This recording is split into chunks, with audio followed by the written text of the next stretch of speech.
नमस्ते मंडळी. आज आपण भारतात दिसणाऱ्या चंद्रग्रहणाविषयी थोडंसं जाणून घेऊया. खूप लोकांच्या मनामध्ये ग्रहण म्हणजे काय नक्की, त्याचे काय होणार, घाबरणार सगळे लोक. तर असं काहीही घाबरण्याचे कारण नाही. ते पहिली गोष्ट. दुसरं गोष्ट की होळी आणि ग्रहण हे एक मिळून आलेलं आहे. मग 2 तारखेला होळी करायची की 3 तारखेला? 3 तारखेला ग्रहण लागणार आहे. ओके. होळी ही 2 तारखेलाच संध्याकाळी करायची आहे. 6 नंतर, 6:30 नंतर करू शकतो आपण, नो प्रॉब्लेम.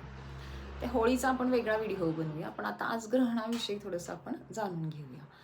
होली अष्टकचं पण खूप लोकांना घाबरून सोडलेलं आहे की होळीच्या आधीचे जे 8 दिवस असतात ते खूप खराब असतात वगैरे. तर हे मनामध्ये पूर्ण संभ्रम काढून टाका. तसं काही नाही आहे.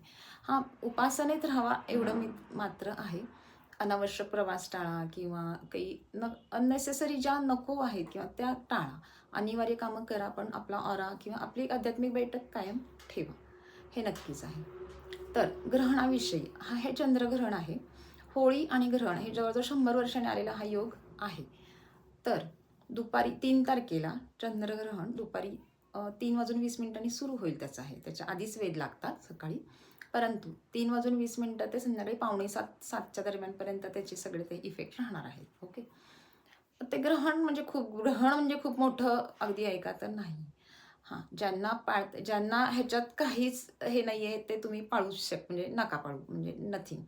पण जे आध्यात्मिक स्पिरिच्युअल आहोत त्यांच्यासाठी मी हा व्हिडिओ म्हणजे म्हणते की ग्रहण काळामध्ये केलेली साधना, उपासना, हे पौर्णिमेचं ग्रहण म्हणजे आपण असंही फुल मून मेडिटेशन करतोच. ओके. चंद्र बलवान होण्यासाठी मागच्या वेळी होतं सूर्यग्रहण, ते इथं दिसलं नाही, त्याचे थोडे इम्पॅक्ट होतात कारण सजीव सृष्टीवर ह्याचे परिणाम होतात. पण हे तर दिसणार आहे भारतामध्ये. ओके.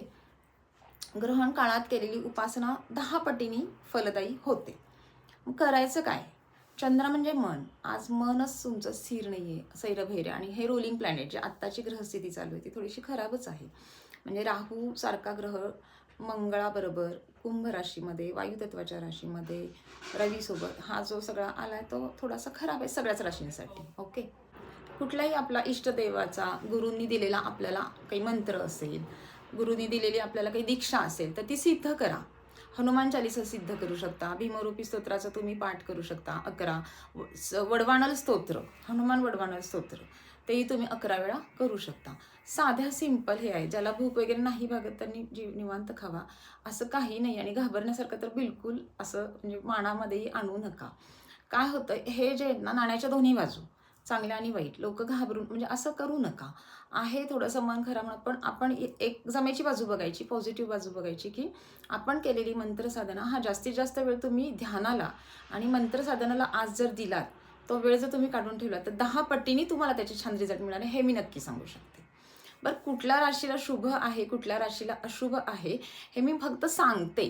तर मिथुन, तूळ, वृश्चिक आणि मीन ह्या राशींना म्हणजे शुभ फलदायी आहे. मेष, कर्क, धनु आणि कुंभांना मिश्र फलदायी आहे.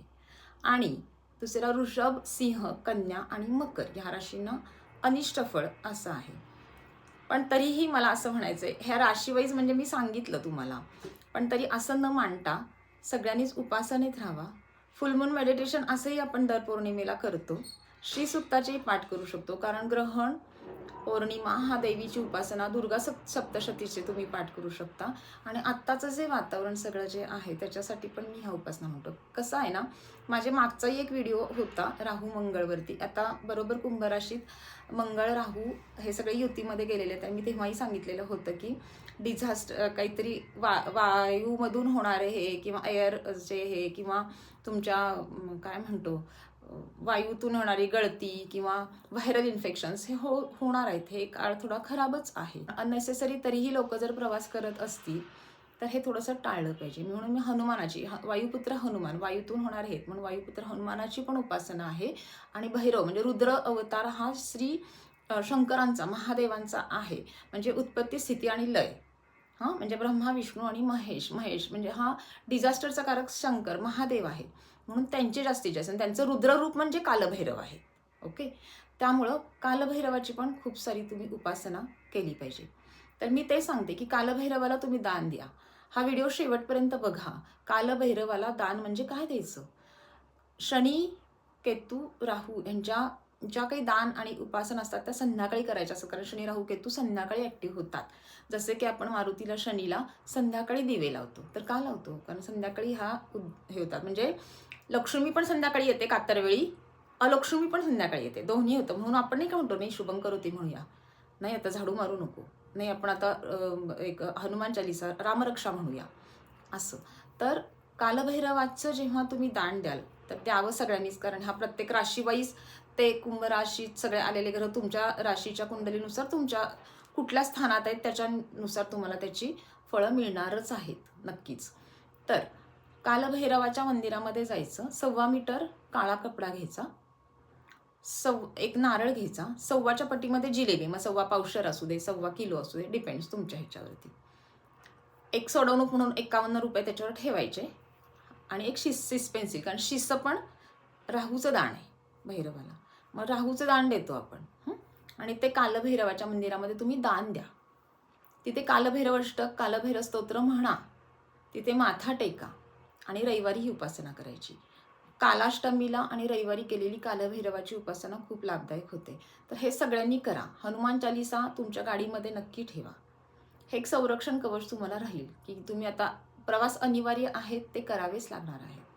पण तरीसुद्धा मी असं म्हणते की काही प्रवास किंवा काही तुमचे अननेसेसरी हे असेल तर टाळता येण्यासारखं असेल तर टाळा, आणि घरातून तुम्ही थोडीशी उपासनेत जेवढं राहाल तेवढे 10 पटीने तुम्हाला चांगले फायदे मिळणार आहेत. थोडे दिवस. काळ हा खराब आहे म्हणायचं की चांगला आहे, म्हणजे दोन्ही आहेत.